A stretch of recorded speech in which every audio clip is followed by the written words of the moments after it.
Hello everybody and welcome. In this video I'm going to answer the question: does Apple Maps work offline?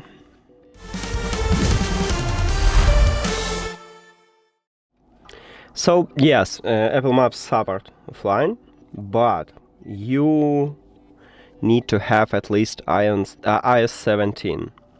After that you can open Apple Maps, then select the place or the area, tap on it, and we have the button download.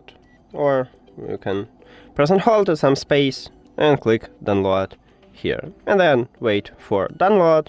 As you can see, we can select what we want to download and then click download. And that's it. Thank you for watching this video. If you found it helpful, please consider subscribing to channel and leave the like on the video. See you later!